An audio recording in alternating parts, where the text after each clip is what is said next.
మనం ఒక పిటిషన్ పంపిస్తే ఆయన పైకి పంపిస్తాడు, అంటే కిందికి పంపిస్తాడు, డిస్పోజ్ అయిపోయింది అంటాడు. ఇది కరెక్ట్ డిస్పోజల్ కాదు. డిస్పోజల్ అంటే ఆ సమస్యకు పరిష్కార మార్గం చూపించడం, హ్యూమన్ యాంగిల్లో ఆలోచించడం. అంతేకాకుండా పక్క వాళ్ళకు పంపిస్తే మళ్ళా అతను తిరుగుతానే ఉంటాడు. 5 ఏళ్ళు 10 ఏళ్ళు 20 ఏళ్ళు తిరుగుతున్నారు. జీవితాంతం తిరిగే పరిస్థితి వచ్చారు. తిరిగి విసిగిపోయి కొంతమంది జీవితాలు వదులుకునే పరిస్థితికి వచ్చారు. కొంతమంది అయితే లిటిగెంట్స్గా తయారైపోయి సమాజం పట్లనే అసహించుకునే పరిస్థితికి వచ్చారు. అందుకే దీనికి ఎక్కడో ఇక్కడ పరిష్కార మార్గం పెట్టాలి. నేను అదే ఆలోచిస్తున్నా.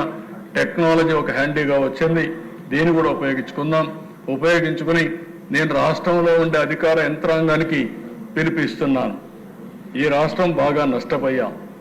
ఇప్పుడు కూడా తెలివైన వాళ్ళు ఇక్కడ ఉన్నారు, కానీ ఇక్కడ ఉండే వాళ్ళు ప్రపంచం అంతా రాణిస్తున్నారు, కానీ ఇక్కడ రాణించలేకపోతున్నారు. దానికి కారణం ఏంటి? ఈరోజు దక్షిణ భారతదేశంలో తక్కువ జిఎస్టిపి వచ్చే రాష్ట్రం, తక్కువ ఆదాయం వచ్చే రాష్ట్రం, తక్కువ తలసరి ఆదాయం వచ్చే రాష్ట్రం ఆంధ్రప్రదేశ్ రాష్ట్రం. ఇది ఏమాత్రం కూడా ఆమోదయోగ్యం కాదు. దీన్ని మనందరం కూడా ఆలోచించాల్సిన అవసరం ఉంది. అదే మాదిరిగా అధికార యంత్రాంగాన్ని కూడా కోరేది, మానవతా దృక్పథంతో ఆలోచించండి. ఆలోచించి సమస్యల పరిష్కారానికి మీరు ముందుకు రండి. అందరం కలిసి పనిచేద్దాం. అందరికీ గౌరవించే విధంగా ఒక వ్యవస్థను తీసుకొస్తామని చెప్పి కూడా నేను మీకు తెలియజేస్తున్నా. December 1 నుంచి నేను కూడా గేర్ మార్చాలనుకుంటున్నా. 6 నెలలు అయింది, చెప్పాను, రోడ్ మ్యాప్ ఇచ్చాను, పాలసీలు ఇచ్చాం. ఇంకా జవాబుదారీతనం తీసుకొస్తూనే ఎక్కడికక్కడ ప్రజా చైతన్యం ద్వారా మళ్ళీ నెక్స్ట్ లెవెల్ ఆఫ్ అడ్మినిస్ట్రేషన్ తీసుకెళ్తానని చెప్పి కూడా ఈ సభ ద్వారా మీకు అందరికీ తెలియజేస్తున్నా. ఇవి చేస్తూ ఈరోజు ఇంత మునుపు చేశాం.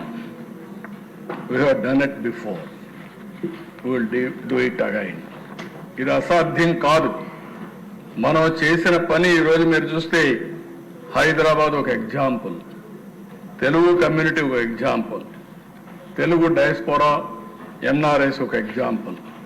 ఇవన్నీ కూడా ఉన్నప్పుడు మనం ఈ రాష్ట్రంలో చేయాలంటే ఒక పాలసీ మేకర్స్గా, ప్రజాప్రతినిధులుగా ప్రజలిచ్చిన మన అధికారాన్ని సద్వినియోగం చేసుకుని ఒక చరిత్ర రాయడానికి శ్రీకారం చుట్టవలసిన బాధ్యత మన మీద ఉంది. దానికోసం మీరందరూ ముందుకు రండి. ఎప్పటికప్పుడు ఈరోజు నేను చెప్పినట్టన్నీ రాష్ట్రానికి నేను ఆలోచిస్తే మీ అందరి మీద మీ నియోజకవర్గం యొక్క బాధ్యత ఉంది. నాకు కూడా నా నియోజకవర్గం బాధ్యత కూడా ఉంది. నా నియోజకవర్గాన్ని నేను అభివృద్ధి చేసుకుని రాష్ట్రం కోసం ఒక ప్రణాళిక తయారు చేశాం. ఇక్కడే డిప్యూటీ సీఎం గారు ఈరోజు లేరు, కానీ వారికి కూడా చెప్పాం. జనసేన, బీజేపీ, తెలుగుదేశం శాసనసభ్యులందరూ ఉన్నాం. మనందరి సమైక్య బాధ్యత, సంయుక్త బాధ్యత. ఏ విధంగా మనం నియోజకవర్గాలను అభివృద్ధి చేద్దాం, పోటీ చేసి అభివృద్ధి చేద్దాం. ఆల్ ఇండికేటర్స్లో మనం ముందుంటామో దానికి శ్రీకారం చుట్టండి. మీకు పూర్తిగా సహకరించే బాధ్యత ఒక లీడర్గా, మీ యొక్క టీం లీడర్గా నా బాధ్యత. దాన్ని ఉపయోగించుకోవడం మీ అందరి యొక్క బాధ్యత మరొకసారి తెలియజేసుకుంటూ, ఈరోజు మనం పెట్టిన విజన్ 2047, ఆ రోజు విజన్ అంటే నవ్వారు, ఇప్పుడు నవ్వేవాళ్ళు లేరు. ఎందుకంటే నవ్వితే ప్రజలు అసహించుకుంటారు. అప్పుడు ప్రజల్ని మభ్యపెట్టడానికి ఈయన విజన్ మాట్లాడుతున్నాడు, 420 అని మాట్లాడే పరిస్థితికి వచ్చారు. కానీ ఈరోజు అన్నీ కూడా ప్రూవ్ అయినాయి, ప్రూఫ్ ఆఫ్ కాన్సెప్ట్ ఉంది, అందరూ యాక్సెప్ట్ చేసే పరిస్థితికి వచ్చారు. నేను ఒకటే చెప్తున్నా, ఏది అసాధ్యం కాదు, సాధ్యం. అది సాధ్యం చేయడానికి మనం ముందుకు పోతున్నాం. అదే సమయంలో మీరు అనుకున్నంత ఈజీ కాదు. ఆ విషయం కూడా నేను చెప్తున్నా ప్రజలందరికీ. డబ్బులు వెళ్ళి 10 లక్షల దగ్గర 9,74,000 కోట్ల రూపాయలు అప్పు కట్టాలి, సర్వీసింగ్ చేయాలి, సంపద సృష్టించాలి, ఆదాయాన్ని పెంచాలి. పెంచిన ఆదాయం సూపర్ 6 కానీ, అదే సమయంలో మనం ఇచ్చిన ఎన్నికల మేనిఫెస్టోలో ఇచ్చినటువంటి హామీలు కానీ నెరవేర్చాలి. మళ్ళీ మనం అభివృద్ధికి డబ్బులు ఖర్చు పెడితేనే మళ్ళా సంపద సృష్టిస్తాం. కాబట్టి అంత ఈజీ అని నేను చెప్పను, కానీ అసాధ్యం మాత్రం కాదు. కేంద్రం సహకరించాలి. ఒకప్పుడు మీరు చూస్తే ఏదైతే అమరావతిని పూర్తి చేస్తుంటే ఈ రోజుకి అమరావతిలోనే ఒక 10,000, 15,000 కోట్ల రూపాయలు సంవత్సరం ఈ రాష్ట్రానికి ఆదాయం వచ్చేది. ఈరోజు తెలంగాణ రాష్ట్రానికి ఆదాయం ఎక్కడ వస్తుందంటే హైదరాబాద్లో వస్తుంది. కర్ణాటక రాష్ట్రానికి ఆదాయం ఎక్కడ వస్తుందంటే బెంగళూరు నుంచి వస్తుంది. తమిళనాడుకు ఆదాయం ఎక్కడి నుంచి వస్తుందంటే తెలంగాణ చెన్నై నుంచి వస్తుంది. అంటే అలాంటి రాజధానిని చేసి 3 ముక్కలు ఆటాడి 5 సంవత్సరాలు క్రూషియల్ టైంని పూర్తిగా దుర్వినియోగం చేసే పరిస్థితికి వచ్చారు. అలాంటి సందర్భాలు చాలా ఉన్నాయి. మనం మాట్లాడుకుంటే ఈరోజు పోలవరం పూర్తి అయి ఉండి కొంతవరకు ఇరిగేషన్ ప్రాజెక్ట్స్ పూర్తి చేసి ఉంటే, ఇరిగేషన్ కానీ మనం నీళ్లు ఇవ్వగలిగితే వ్యవసాయం బాగా అభివృద్ధి అయ్యేది. వ్యవసాయం పెరిగితే రైతులు బాగుపడేవాళ్ళు. రైతులు పండించిన పంటల వల్ల జీఎస్టీపీ వచ్చేది. రైతులకు కొనుగోలు శక్తి పెరిగితే వాళ్ళు కొనుగోలు చేసిన వస్తువుల వల్ల ప్రభుత్వానికి ఆదాయం పెరిగి పేదరిక నిర్మూలనకు ఉపయోగపడేది. ఇవన్నీ కూడా మనం ఆలోచించుకొని ముందుకు పోవాల్సిన అవసరం ఉంది. ఈరోజు ఈ కార్యక్రమాన్ని 2047 విజన్ డాక్యుమెంట్ స్వర్ణ ఆంధ్రప్రదేశ్ని వీలైనంత తొందరలోనే ఇనాగరేట్ చేస్తాం. మీ అందరికీ చెప్పాం, మీరు కూడా ఫీడ్బ్యాక్ ఇవ్వండి. ఇప్పుడు చెప్పగలిగితే చెప్పండి, కాకపోతే మీరు రాసివ్వండి. ఇంకా వినూత్నమైన ఆలోచనలు మీకు వస్తే ఆ ఆలోచనలు కూడా ఇవ్వండి. అన్ని ఆలోచనలు ఎగ్జామిన్ చేస్తాం, ఫైనల్గా అడాప్ట్ చేస్తాం.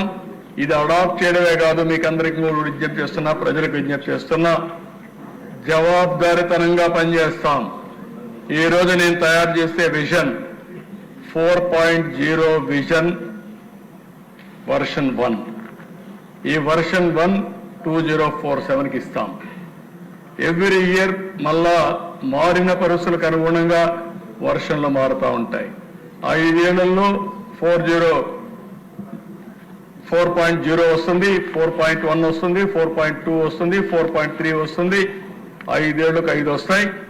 5 చేసిన తర్వాత ఎవ్రీ ఇయర్ ప్రజలకు మళ్ళా చెప్తాం, మీరు ఇది చెప్పాం, ఇది మేము చేశాం. ఎక్కడన్నా చేయలేకపోతే ఎందుకు చేయలేం కూడా ఎక్స్ప్లెనేషన్ ఇస్తాం. మళ్ళీ అడుగుతాం మ్యాండేట్. మళ్ళీ నా 5వసారి ముఖ్యమంత్రులు అయ్యి మనం అందరం మళ్ళా తిరిగి వచ్చి విజన్ 5.0 తీసుకొస్తాం. 2047 వరకు ఇప్పుడు మీరు చూస్తే గుజరాత్లో మీరు చూశారు, 30 ఏళ్లుగా ఒకే పార్టీ ఉంది, బీజేపీనే ఉంది అక్కడ. లేకపోతే చాలా రాష్ట్రాల్లో మొన్నే హర్యానాలో 3 సార్లు వాళ్ళే గెలిచే పరిస్థితికి వచ్చారు. మనం ప్రజల కోసం పనిచేసి ప్రజలను కన్విన్స్ చేసి మన ప్రవర్తన వల్ల మన పనుల వల్ల ప్రజలకు కానీ చైతన్యవంతులు చేయగలిగితే, ప్రజల్ని మోటివేట్ చేయగలిగితే, ప్రాపర్గా చెప్పగలిగితే ఎప్పుడు ఉంటారు. ఇప్పుడు నేను 9వసారి ఎమ్మెల్యే, 10వసారి కూడా అవుతాను. అంటే నేను ఎందుకు మాట చెప్తున్నానంటే అక్కడ వరుసగా ఓటేస్తున్నారు. ఇప్పుడు మొన్నటివరకు 8 సార్లు వేశారు, 9వసారి ఓటేస్తారు. ఓటేసిన ప్రజలకు మనం ఏం చేస్తున్నాం అనేది ఇంపార్టెంట్, మన ప్రవర్తన ఇంపార్టెంట్. వాళ్ళు మనల్ని ఆమోదించాలి, వాళ్ళ కోసం మనం పనిచేసిన నమ్మకాన్ని కలిగించాలి. వాళ్ళ జీవితాల్లో మార్పు తీసుకురాగలిగితే ప్రజలు మనతోనే ఉంటారు. అది చేయాలని మిమ్మల్ని కోరుకుంటూ ఆ దిశగా మీరందరూ ఆలోచించి ముందుకు వస్తారని చెప్పి మరొక్కసారి విజ్ఞప్తి చేస్తూ అందరికీ నమస్కారాలు. రాష్ట్ర ప్రజలందరికీ కోరుకున్న దిశ మీ ద్వారా ఈరోజు మేము ఇచ్చిన డాక్యుమెంట్ ఒక చరిత్ర. ఇక్కడ ఎమ్మెల్యేస్ మీ నియోజకవర్గంలో మీరేం చేస్తారో ఆలోచించండి. ప్రజలు కూడా 2047కి మీరు ఎక్కడుంటారో మీరు కూడా ఆలోచించండి.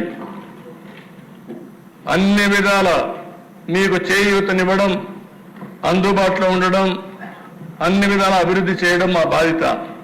చేసినప్పుడు మీరు కూడా భాగస్వాములయ్యి మీరు కూడా చర్చించుకుని మీరు కూడా తదనుగుణంగా ప్రణాళికలు తయారు చేసుకుంటే మీరు కూడా పైకి వచ్చే అవకాశం ఉంటుంది. అది కూడా మీరు ఆలోచించండి. ఇంకా మనం డిస్కస్ చేద్దాం. ఈరోజు టైం తక్కువ ఉంది కాబట్టి నేను ఎక్కువ పోవడం లేదు. ఇంకా ప్రజలు కూడా చర్చిస్తాం. చర్చించి దీనికి ఒక దీర్ఘకాలంలో వాళ్ళందరి భవిష్యత్తుకి ఏం చేయాలో చేస్తామని చెప్పి కూడా తెలియజేసుకుంటూ ప్రజలందరూ కూడా ఒక విజన్ తయారు చేసుకోండి. మీ కుటుంబానికి 2047కు మా కుటుంబం ఇక్కడ ఉండాలి అని మీరు ఒక ఆలోచన చేయండి. ఆ ఆలోచన చేయగలిగితే అది వినూత్నమైన మార్పులు తీసుకొస్తుంది. మీ కుటుంబం ఒక ముఖ చిత్రమే మార్చే పరిస్థితి వస్తుంది. ఇది కూడా ఆలోచించాల్సిందిగా కోరుకుంటూ, ఇది ఒక చరిత్ర దిశ, దానికోసం ఇది ఇచ్చాం. దీన్ని పూర్తిగా మీరు సహకరించిన దానికి మీకు ఎమ్మెల్యేలు అందరూ విన్నారు. ఇంకేదైనా డౌట్స్ ఉంటే చెప్పండి, ఒక 5-10 నిమిషాలు. మీరందరూ కూడా తొందరలో ఉంటారు. ఈరోజు ఇంటికి పోవాలని, ఇంటికి పోవడం ఎప్పుడు పోతాం కానీ భోజనం కూడా చేయలేదు. మధ్యాహ్నం నుంచి మీరంతా కూడా 3 అయింది, భోజనం కూడా లేకుండా అందరం కూడా ఇది చేశాం. మనస్ఫూర్తిగా అవకాశాన్ని ఇచ్చిన మీ అందరికీ నమస్కారాలు, ధన్యవాదాలు.